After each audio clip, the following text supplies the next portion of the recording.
With Blender, there is almost always more than one way to create a model, or a portion thereof.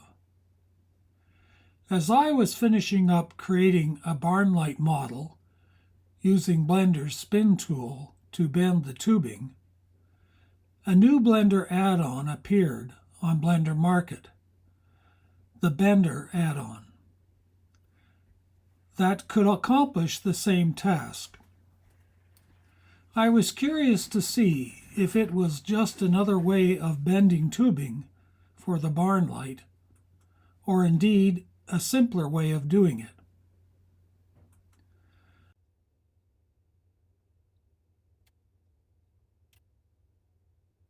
The Bender add-on adds a tab to the 3D Editor window's Properties panel.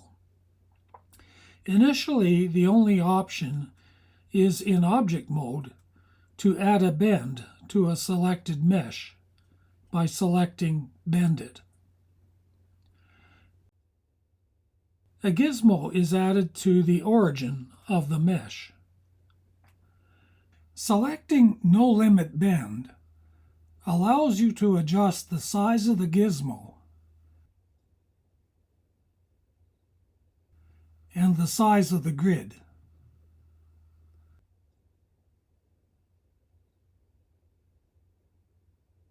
To bend the mesh, you simply change the bend angle.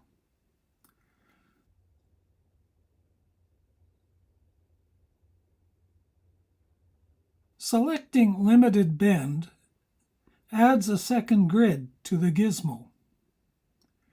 Using limited X and limited Y distance, you can again adjust the size of the gizmo. Using limited Z distance allows you to adjust the distance between the grids. Now changing the bend angle bends the mesh only between the grids.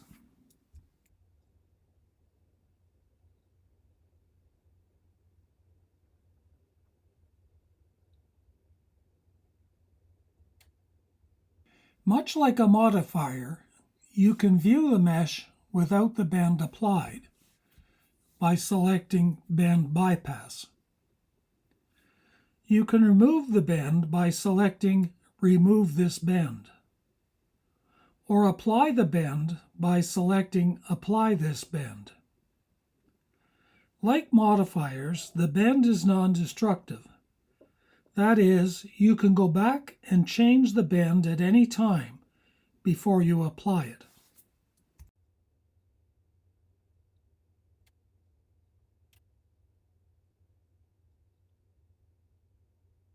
In a previous video, I created the barn light tubing using Blender's spin tool.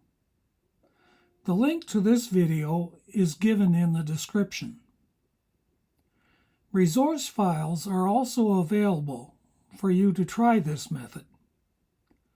Start with the barnlight02.blend file if you wish to try the method. The spin tool uses the 3D cursor as the pivot point, so I used the circle adjusted to the curve of the barn light tubing in order to determine the position of the 3D cursor pivot.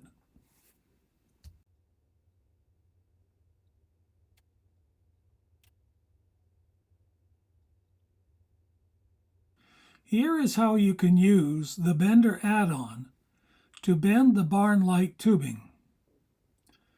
Open the Bender demo01.bend file in the resources files linked to this video. This file has the side view image of the barn light already imported as a reference image.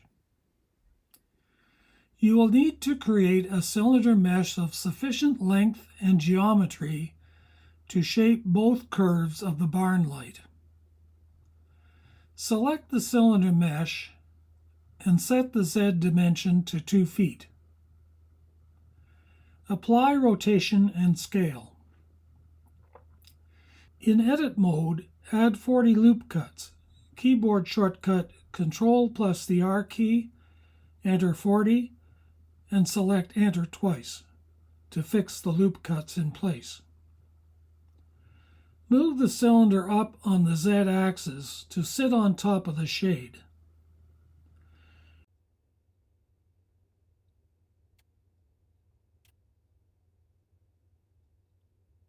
Remove the end faces.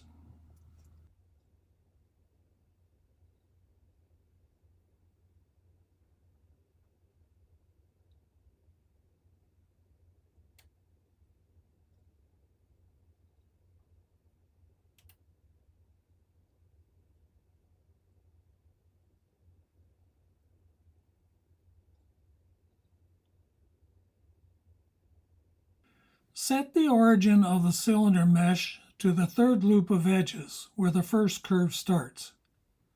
Select the loop of edges, keyboard shortcut Shift plus Alt plus left mouse button. Then set the 3D cursor to the selection, keyboard shortcut Shift plus the S key, then select cursor to selected. In object mode, move the 3D cursor to the loop of edges. Keyboard shortcut, select the object menu, then set origin, then origin to 3D cursor.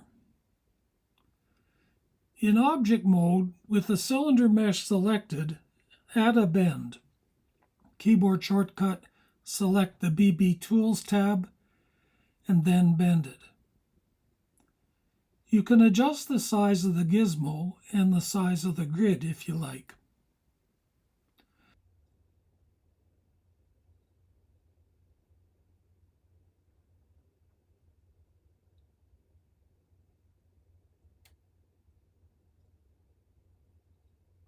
Move the top grid down until it is within the length of the cylinder mesh. Increase the bend angle until the straight end of the cylinder mesh is parallel with the short straight stretch of the barn light tubing.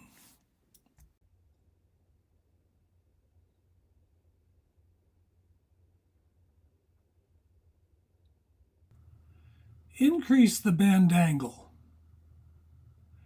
Adjust the limit Z distance and the bend angle until the bend fits the curve of the barn light, and the top of the cylinder mesh parallels the short straight stretch of the barn light tubing. We now have our first bend. To create the second bend, toggle on wireframe and X-ray modes. Add a new bend by selecting Bend It Again. A list of applied bends appears at the top of the BB Tools panel.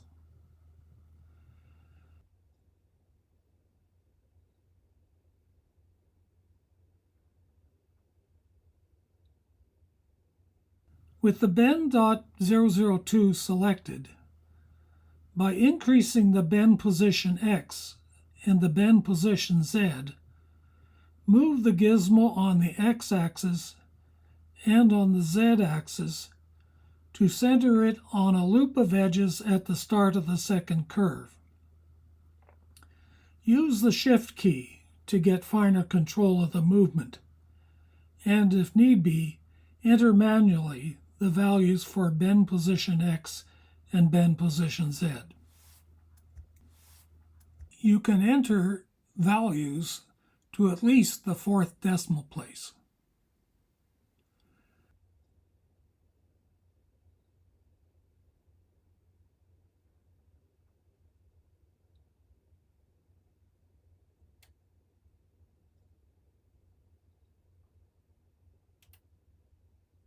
Set the X bend plane normal to 1.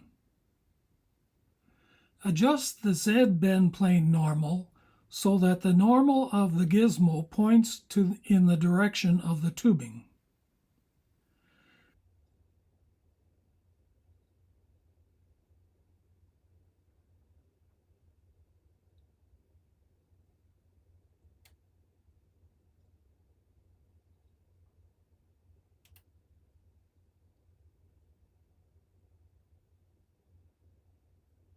Move the top grid until it is within the length of the cylinder mesh by adjusting the limit Z distance. Apply a negative bend angle until the end of the cylinder mesh is parallel with the horizontal barn-like tubing. Adjust the limit Z distance to fit the bend to the curve.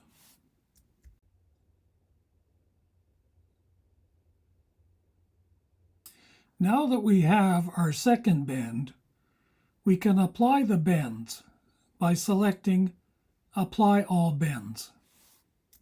Once you get the hang of it, I think the Bender add-on is much simpler to use and provides more control than using Blender's spin tool. With the spin tool, it is much more difficult to position the 3D cursor, which the spin tool uses as its pivot point. The Bender add-on uses the origin as the pivot point, and this can be precisely positioned with relative ease.